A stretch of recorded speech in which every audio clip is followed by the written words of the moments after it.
Hello and welcome. आज से हम स्टार्ट करेंगे CBI PP की सीरीज़ में the prevention of money laundering act 2002। ये एक्ट स्टार्ट करने से पहले दो तीन बातें हम क्लियर करेंगे। सबसे पहले तो ये एक्ट जो है आपके पास, ये पूरा आपके पास की जो पॉइंट्स होते हैं उसके थ्रू करवाया जाएगा। दूसरा है हमारे पास इसको कैसे पढ़ना है। इसको पढ़ना है, पहले आप अपनी बैरेक्ट अपने पास रखेंगे और उसके बाद बैरेक्ट से आप एक सेक्शन रीड करेंगे और उसके बाद जो हमने यहाँ पे लेक्चर में की पॉइंट्स में कवर किया है आप उसको देखेंगे। इसके अलावा अगर आपको कोई और सब्जेक्ट पढ़ना है तो आप कमेंट सेक्शन में बता सकते हैं। अब हम स्टार्ट करते हैं। हमारे पास the prevention of money laundering act 2002, ये है हमारे पास एक्ट नंबर 15 ऑफ 2003।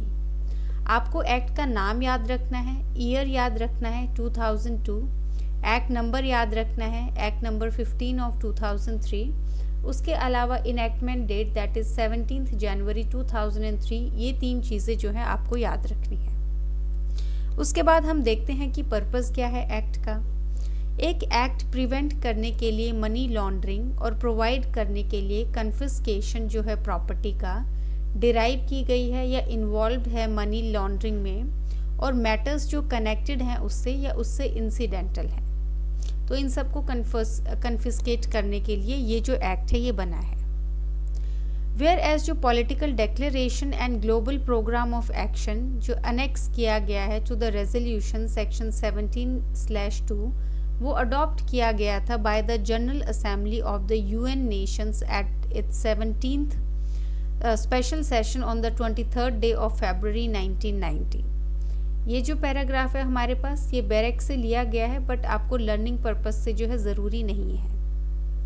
थर्ड आ गया हमारे पास, and whereas the political declaration adopted by the special session of the United Nations General Assembly held on 8th to 10th June 1998 calls upon the member states to adopt money laundering legislation and program। तो basically कहाँ से motivated है हमारे पास ये act, ये दो paragraphs में ये बताया गया है। And whereas it is considered necessary to implement the aforesaid resolution and declaration be it enacted by the Parliament in the 53rd year of Republic of India. तो यहाँ पे बताया गया है कि ये नेसेसरी है हमारे पास कि हम इम्प्लीमेंट करें जो हमारे पास अबव सेड रेजोल्यूशंस हैं और जो डिक्लेरेशंस हैं। तो इन दोनों को जो है इम्प्लीमेंट करने के लिए हमने जो है 53rd ईयर जो है हमारे पास रिपब्लिक का, उसमें जो है मनी लॉन्ड्रिंग एक्ट को जो है बनाया है और हम जो है इसको आगे पढ़ेंगे। पहला है हमारे पास चैप्टर 1 प्रिलिमिनरी। इसमें आ गया हमारे पास सबसे पहले जो हर एक एक्ट का जो है हमारे पास पहला सेक्शन होता है, that is short title extent and commencement. तो सेक्शन 1 आ गया हमारे पास short title extent and commencement. Name क्या है लॉ का? Prevention of money laundering act 2002, short form है PMLA। एप्लीकेशन कहाँ है? अप्लाई करता है जो एंटायर टेरिटरी है इंडिया की। तीसरा है हमारे पास कमेंसमेंट कब हुई।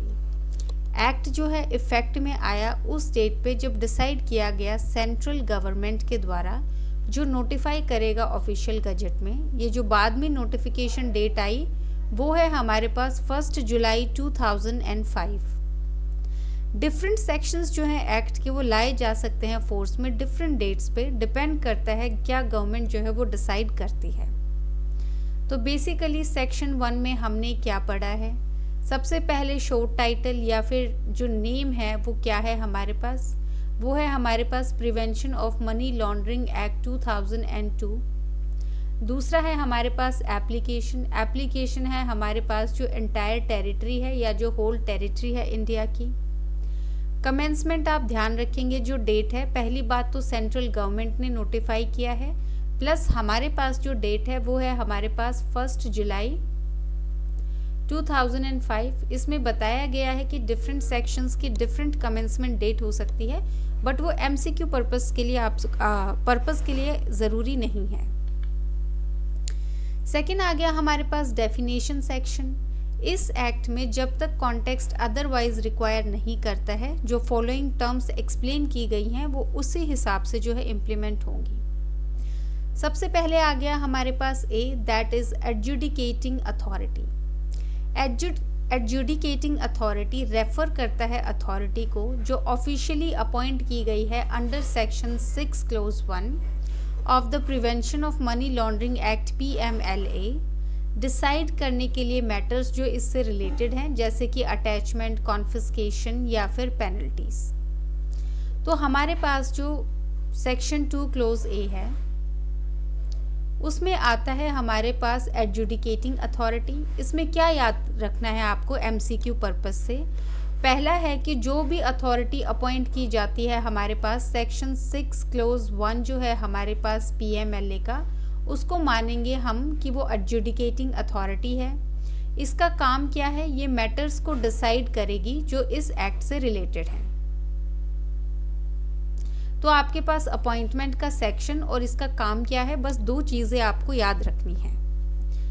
सेकेंड आ गया इसमें हमारे पास appellate tribunal. Appellate tribunal refer करता है ट्रिब्यूनल जो स्पेसिफाइड है सेक्शन 25 में मनी लॉन्ड्रिंग एक्ट में, जो रिस्पॉन्सिबल है अपील सुनने के लिए अगेंस्ट जो डिसीजन है हमारे पास एडजुडिकेटिंग अथॉरिटी के। तो हमारे पास सेक्शन 2 क्लोज बी जो है उसमें आता है हमारे पास अपेलेट ट्रिब्यूनल। इसमें आ गया हमारे पास सबसे पहले तो ये कहाँ स्पेसिफाइड है, ये हमारे पास सेक्शन 25 ऑफ PMLA में स्पेसिफाइड है।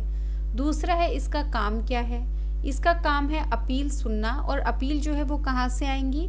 अपील आएंगी हमारे पास जो हमारी एडजुडिकेटिंग अथॉरिटी है, जो हमने 2 क्लोज ए में पढ़ा था, वहाँ की जो अपील्स हैं वो जाएंगी हमारे पास अपीलेट ट्रिब्यूनल में। तीसरा आ गया हमारे पास असिस्टेंट डायरेक्टर।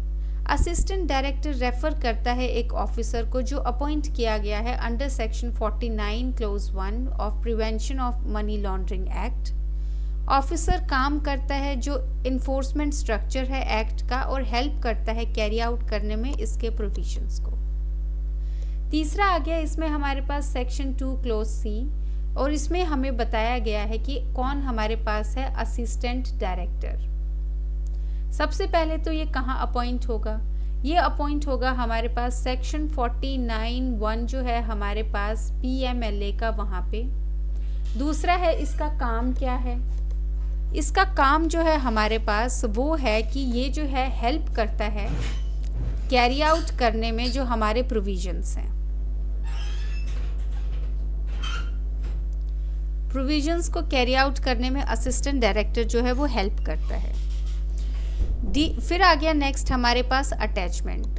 अटैचमेंट का क्या मतलब है? अटैचमेंट का मतलब है एक legal order under chapter 3 of PMLA जो प्रोहिबिट करता है किसी भी ट्रांसफ़र को, कन्वर्जन को, सेल को, डिस्पोजल को या मूवमेंट को एक प्रॉपर्टी की।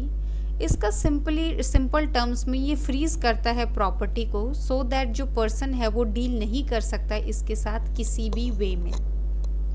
तो जो नेक्स्ट टर्म हमारे पास डिफाइन की गई है, नीचे कर लेते हैं, that is section 2 close D, that is attachment. Attachment में जो हमारे पास कीवर्ड्स जो हमें याद रखने हैं वो क्या होता है? अटैचमेंट एक लीगल ऑर्डर होता है सबसे पहले तो, जो प्रोहिबिट करता है, ये जो है प्रोहिबिट करता है किसी भी ट्रांसफ़र को, कन्वर्जन को, सेल को, डिस्पोजल को या मूवमेंट जो है प्रॉपर्टी की उसको। तो सिंपल टर्म में ये जो है फ्रीज कर देता है प्रॉपर्टी की। सिंपल टर्म जो है आपको ये बेयर एक्ट में नहीं लिखी है, ये सिर्फ आपके समझने के लिए है। तो बेसिकली अटैचमेंट का मतलब है कि वो जो है प्रॉपर्टी को फ्रीज कर देता है और कोई भी जो है उसके साथ डील नहीं कर सकता है उसके बाद। जो लीगल टर्म में ये जो है एक लीगल ऑर्डर है जो प्रोहिबिट करता है ट्रांसफ़र, कन्वर्जन, सेल, जो डिस्पोजल है या फिर जो मूवमेंट है प्रॉपर्टी का। नेक्स्ट आ गया हमारे पास clause D A, that is authorised person. Authorised person refer करता है जो मीनिंग दिया गया है सेक्शन 2 क्लोज सी में foreign exchange management act 1999, that is FEMA जो है हमारे पास उसके हिसाब से। इसमें आ गया हमारे पास फेमा के अंदर एक ऑथराइज्ड पर्सन इंक्लूड करता है एंटाइटीज जैसे कि authorised dealers, money changers, offshore banking units, कोई भी पर्सन जो ऑथराइज्ड है रिजर्व बैंक ऑफ इंडिया के द्वारा डील करने में फॉरेन एक्सचेंज या फिर जो है फॉरेन सिक्योरिटीज। तो हमारे पास जो सेक्शन 2 क्लोज डी ए में बताया गया है या डिस्कस किया गया है वो है हमारे पास ऑथराइज्ड पर्सन। ऑथराइज्ड पर्सन में आपको जो याद रखना है वो याद रखना है कि किसको बोला गया है ऑथराइज्ड पर्सन। सबसे पहले तो section number, section 2 clause C और किस एक्ट का। यह है हमारे पास FEMA, that is foreign exchange management act 1999। तो आप जो है यहाँ पे ध्यान रखेंगे कि इसकी अपॉइंटमेंट जो हुई है ऑथराइज्ड पर्सन की या जो मीनिंग दिया गया है वो आपको किसी दूसरे एक्ट के रेफरेंस में दिया गया है, यहाँ पे पीएमएलए के रेफरेंस में नहीं दिया गया है। तो ये स्पेसिफिकली आपको याद रखना है फेमा। उसके बाद जो फेमा के अंडर इसकी डेफिनेशन दी गई है ये बताता है कि यहाँ पे डीलर्स आते हैं, मनी चेंजर्स आते हैं या बैंकिंग जो यूनिट्स होती हैं जिनको आरबीआई ने परमिट किया है कि वो जो है फॉरेन एक्सचेंज से या फिर जो फॉरेन सिक्योरिटीज़ हैं उनके साथ डील कर सकते हैं। तो बेसिकली यहाँ पे जो डिसाइडिंग अथॉरिटी है हमारे पास वो आरबीआई है। नेक्स्ट आ गया इसमें हमारे पास बैंकिंग कंपनी। बैंकिंग कंपनी का मतलब है बैंकिंग कंपनी या कॉरपोरेटिव जो बैंक है हमारे पास जो कवर किया गया है under the banking regulation act 1949। तो जो बैंकिंग अथॉरिटी है वो हमारे पास जो दिया गया है बैंकिंग रेगुलेशन एक्ट 1949 के अंडर, ये इंक्लूड करता है कोई भी बैंक या बैंकिंग इंस्टीट्यूशन जो मेंशन किया गया है सेक्शन 51 जो है हमारे पास सेम एक्ट का, दैट इज जो बैंकिंग रेगुलेशन एक्ट है 1947 का, उसके अंदर। तो इन शॉर्ट ये कवर करता है सारे के सारे बैंक्स जो रेगुलेट किए जाते हैं बैंकिंग रेगुलेशन एक्ट के अंदर। तो जो बैंकिंग कंपनी है हमारे पास उसकी अलग से डेफिनेशन है जो आती है हमारे पास सेक्शन 2 क्लोज ई में। सेक्शन 2 क्लोज ई बताता है हमारे पास बैंकिंग कंपनी, ये बताता है हमारे पास कि कोई भी बैंकिंग कंपनी या फिर जो कॉरपोरेटिव बैंक जो यहाँ पे कवर किया गया है अंडर बैंकिंग रेगुलेशन एक्ट 1949 के अंदर, ये इंक्लूड करेगा कोई भी बैंक। इसके अलावा ये कोई भी बैंक जो दिया गया है हमें under section 51 of banking regulation act 1949, ये तो बेसिकली ये जो है कवर करता है सारे के सारे बैंक्स जो रेगुलेट किए जाते हैं बैंकिंग रेगुलेशन एक्ट के द्वारा। तो यहाँ पे भी आपके पास जो एक्ट है वो डिफरेंट मेंशन किया गया है, तो आप याद रखेंगे कि जो बैंकिंग कंपनी है वो बैंकिंग रेगुलेशन एक्ट 1949 के हिसाब से जो है वो डिसाइड होगी। फिर आ गया हमारे पास बेंच। बेंच रेफर करता है पैनल को या फिर ग्रुप ऑफ मेंबर्स को अपीलेट ट्रिब्यूनल के जो बैठते हैं या कंडक्ट करते हैं हियरिंग्स को या फिर डिसाइड करते हैं केसेस को। तो शॉर्टली एक जो बेंच है वो एक सिटिंग पैनल है एक अपीलेट ट्रिब्यूनल का। तो अगर इस एक्ट में कहीं भी आपके पास बेंच जो वर्ड है या जो टर्म है वो रेफर होता है तो उसका मतलब है कि जो सिटिंग पैनल है हमारे पास, मतलब जो पैनल अभी डील कर रहा है जो अपीलेट ट्रिब्यूनल का, तो उसको हम जो है रेफर करेंगे एज बेंच। नेक्स्ट आ गया इसमें हमारे पास बेनिफिशियल ओनर। बेनिफिशियल ओनर एक रियल इंडिविजुअल है जो अल्टीमेटली ओन करता है या कंट्रोल करता है एक क्लाइंट को, एक रिपोर्टिंग एंटिटी की। ये इंक्लूड करता है पर्सन को जिसके बिहाफ पे एक ट्रांजैक्शन हुआ है। एडिशनली ये कवर करता है किसी भी पर्सन को जिसका अल्टीमेट इफेक्टिव कंट्रोल है एक जुरिडिकल पर्सन पे, जैसे कि कंपनी है, ट्रस्ट है, पार्टनरशिप एटसेट्रा। तो बेनिफिशियल ओनर की जो डेफिनेशन है वो क्या बोलती है, तो इसमें आ गया हमारे पास सेक्शन 2FA जो बताता है कि जो बेनिफिशियल ओनर है उसका क्या मतलब है। पहली बात तो ये एक रियल इंडिविजुअल होगा, मतलब ये कोई भी कंपनी या फर्म इस टाइप की चीज़ जो है इंक्लूड नहीं करेगा। ये एक रियल इंडिविजुअल होगा जो ओन करेगा या कंट्रोल करेगा एक एंटिटी को। दूसरा है ये उस पर्सन को भी जो है इंक्लूड करेगा जिसके बिहाफ पे ट्रांजैक्शन हुए हैं, मतलब अगर किसी एजेंट ने किए हैं तो यहाँ पे जो प्रिंसिपल है उसको भी इंक्लूड किया जाएगा। एडिशनली ये कवर करेगा किसी भी पर्सन को जिसका एक इफेक्टिव कंट्रोल है एक जुरिडिकल पर्सन पे, तो जो कंपनी है हमारे पास या फिर जो ट्रस्ट है या पार्टनरशिप है, इनमें अगर किसी एक पर्सन का अल्टीमेट कंट्रोल है।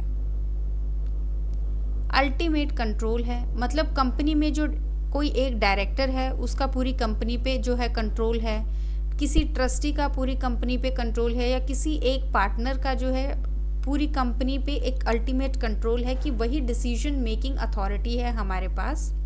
तो यहाँ पे ये जो तीनों हमारे पास कैटेगरीज हैं ये इंक्लूड की जाएंगी बेनिफिशियल ओनर की टर्म में। फिर आ गया हमारे पास चेयरपर्सन। चेयरपर्सन का मतलब है head of the appellate tribunal, that is person जो लीड करता है या प्रिसाइड ओवर करता है ट्रिब्यूनल को। तो हमारे पास नेक्स्ट आ गया सेक्शन 2 क्लोज जी, जो कि टर्म है हमारे पास चेयरपर्सन। चेयरपर्सन हमारे पास यहाँ पे होगा हेड जो है हमारे पास अपीलेट ट्रिब्यूनल का। तो कोई भी पर्सन जो लीड कर रहा है या प्रिसाइड ओवर कर रहा है ट्रिब्यूनल को, तो बेसिकली जो डिसीजन मेकिंग हमारे पास पर्सन है अपीलेट ट्रिब्यूनल में उसको हम बोलेंगे कि वो चेयरपर्सन है। नेक्स्ट आ गया इसमें हमारे पास चिट फंड कंपनी। तो चिट फंड कंपनी जो है एक कंपनी है जो मैनेज करती है, कंडक्ट करती है, सुपरवाइज करती है चिट्स को, रोटेट करती है सेविंग स्कीम्स को। जो मीनिंग है चिट्स का वो सेम है जो डिफाइन किया गया है चिट फंड्स एक्ट 1982 में। ये जो कंपनी है ये एक्ट कर सकती है फोर मैन एजेंट या सिमिलर रोल में जब ये रन करती है हमारे पास चिट्स को। तो बेसिकली सेक्शन 2 क्लोज एच में जो है हमारे पास जो डिस्कस किया गया है वो किया गया है हमारे पास chit fund company. Chit fund company जो है ये मैनेज करती है, कंडक्ट करती है और सुपरवाइज करती है चिट्स को, जो रोटेटिंग सेविंग स्कीम्स होती हैं उनको। अब चिट्स क्या होती हैं ये बताया गया है हमारे पास चिट फंड्स एक्ट 1982 में। तो यहाँ से जो है आपको चिट का मीनिंग पता लगेगा।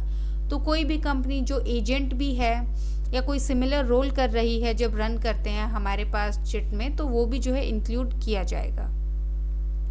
फिर आ गया हमारे पास क्लाइंट। क्लाइंट का मतलब है कोई भी पर्सन जो एंटर करता है फाइनेंशियल ट्रांजैक्शन या एक्टिविटी में एक रिपोर्टिंग एंटिटी के साथ। ये इंक्लूड करता है एक्चुअल पर्सन को भी, या जिसके बिहाफ पे ट्रांजैक्शन कैरी आउट हुआ है।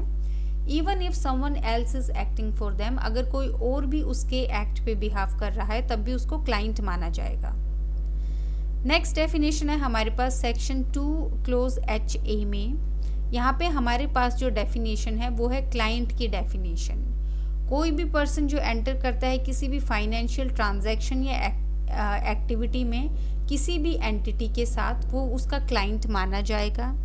ये इंक्लूड करता है कोई एक्चुअल पर्सन, मतलब एक्चुअल में अगर एक पर्सन खुद जो है वो जाके एंटर होता है, या फिर कोई भी पर्सन जिसके बिहाफ पे कैरी आउट किया जा रहा है। तो जैसे प्रिंसिपल है, अगर कोई एजेंट एंटर करता है तब भी यहाँ पे जो प्रिंसिपल है उसको क्लाइंट माना जाएगा। तो बेसिकली हमारे पास इस स्लाइड में जो है 4 जो डेफिनेशंस हैं वो कवर हुई हैं। नेक्स्ट आ गया हमारे पास कोऑपरेटिव बैंक। कोऑपरेटिव बैंक का सेम मीनिंग है जो दिया गया है क्लोज डी ऑफ सेक्शन 2 जो है हमारे पास deposit insurance and credit guarantee corporation act 1961 का। सिंपल टर्म्स में डेफिनेशन जो है डायरेक्टली लिया जाता है DICGC एक्ट के मतलब वहाँ से। तो यहाँ पे आ गया हमारे पास सेक्शन 2 क्लोज आई। ये बताता है हमारे पास कोऑपरेटिव बैंक के बारे में, या कोऑपरेटिव बैंक को जो है कैसे हम डिफाइन करेंगे इस एक्ट में PMLA में। इसका जो है सेम मीनिंग होगा जो हमारे पास होगा सेक्शन 2 क्लोज डी जो है deposit insurance credit guarantee corporation act जो है हमारे पास 1961 का। तो आप जो है एक्ट का नाम याद रखेंगे और उसका जो ईयर है वो याद रखेंगे। नेक्स्ट आ गया हमारे पास कॉरेस्पॉन्डिंग लॉ। कॉरस्पॉन्डिंग लॉ जो रेफर करता है लॉ जो है एक फॉरेन कंट्री का जो सिमिलर है प्रोविजंस जो है prevention of money laundering act के। ये इंक्लूड करता है फॉरेन लॉज जो डील करते हैं ऑफेंसेस से जिसमें वो जो कंट्री है वो इक्विवेलेंट है जो शेड्यूल्ड ऑफेंसेस हैं अंडर PMLA। तो इस सेक्शन हमारे पास जो 2IA है वो बताता है हमारे पास कॉरस्पॉन्डिंग लॉ के बारे में।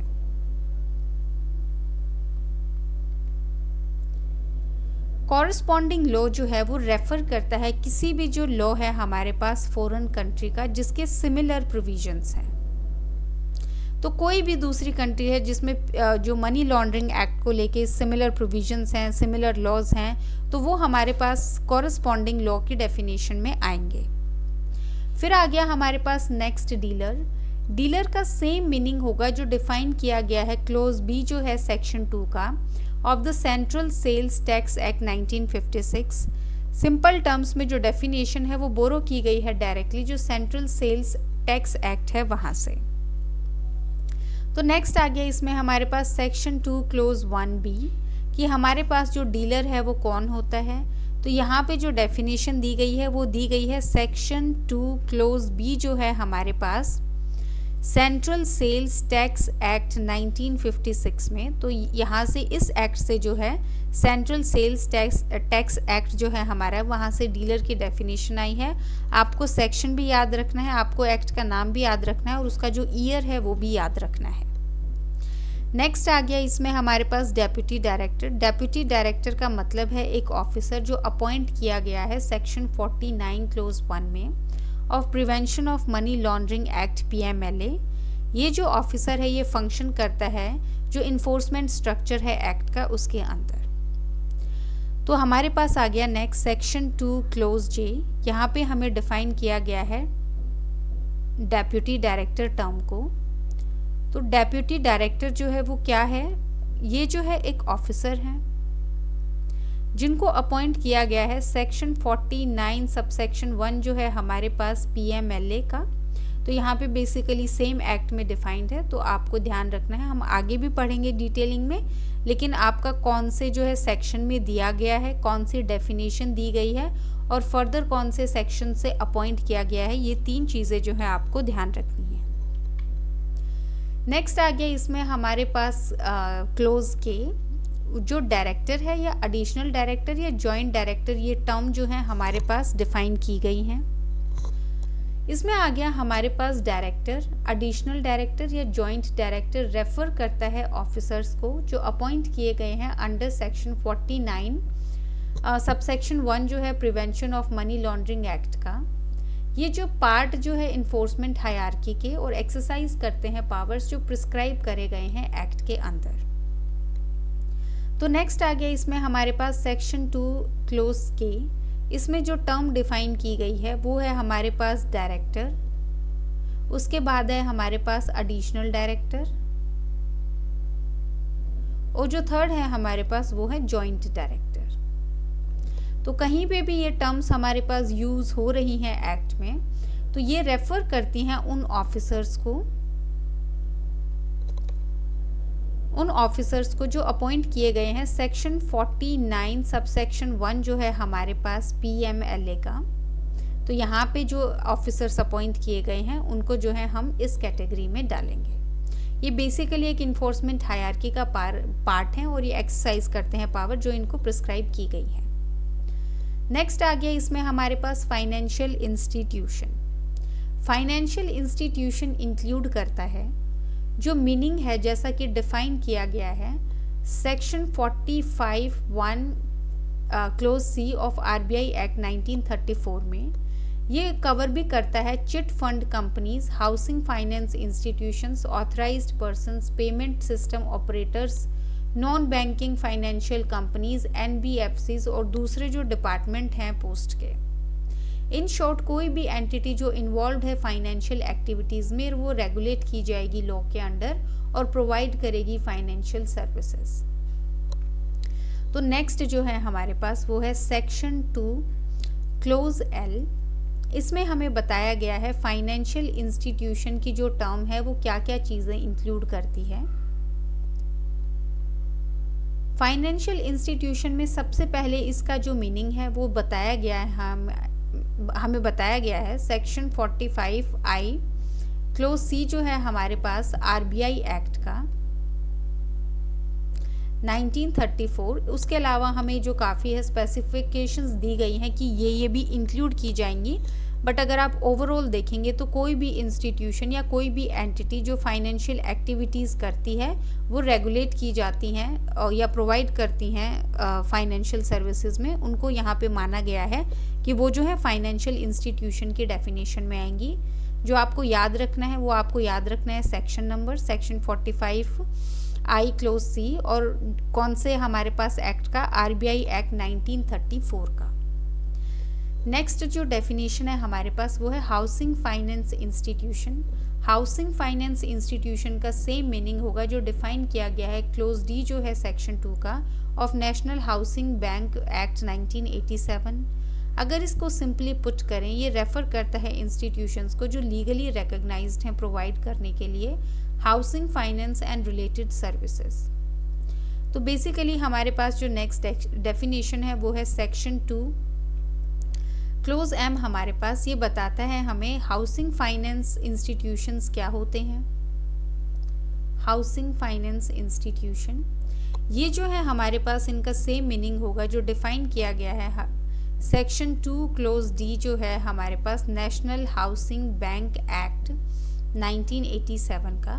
तो कोई भी जो हमारे पास इंस्टीट्यूशन है जो प्रोवाइड करता है हाउसिंग फाइनेंस या फिर रिलेटेड सर्विसेज, उनकी जो है बात की जाती है। आपको जो यहाँ पे याद रखना है वो आपको सेक्शन नंबर याद रखना है और आपको जो एक्ट है वो याद रखनी है। नेक्स्ट आ गया इसमें हमारे पास एन, दैट इज इंटरमीडियरी। तो इंटरमीडियरी रेफर करता है कोई भी पर्सन या एंटिटी जो फैसिलिटेट करती है फाइनेंशियल या जो सिक्योरिटीज रिलेटेड ट्रांजैक्शंस हैं।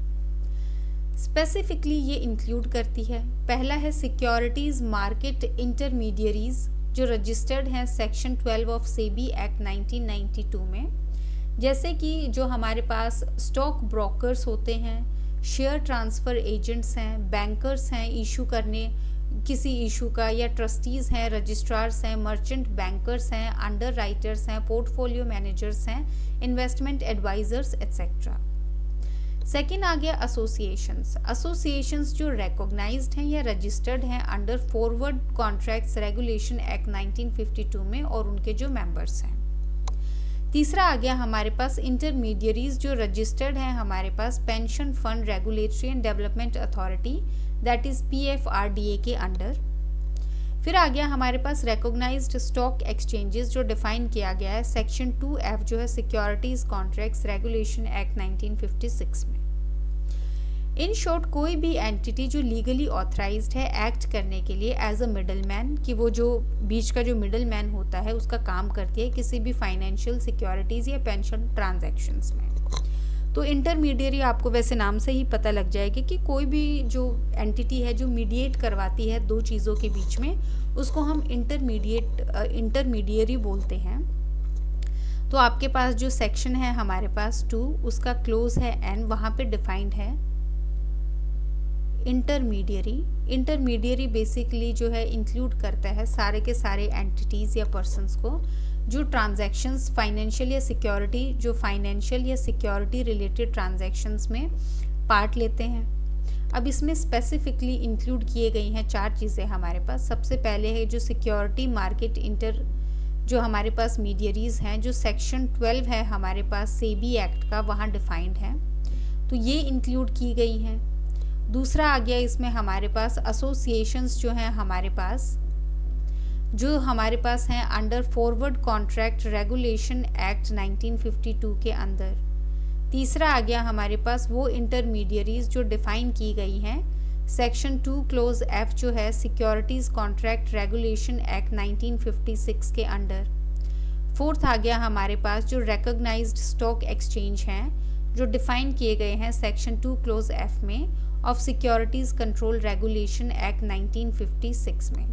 तो बेसिकली ये जो 4 हमारे पास दिए गए हैं ये स्पेसिफिकली इंक्लूड की गई हैं और स्पेसिफाई किए गए हैं हमारे पास इस डेफिनेशन में। तो आपको ये चारों हैं याद रखनी है।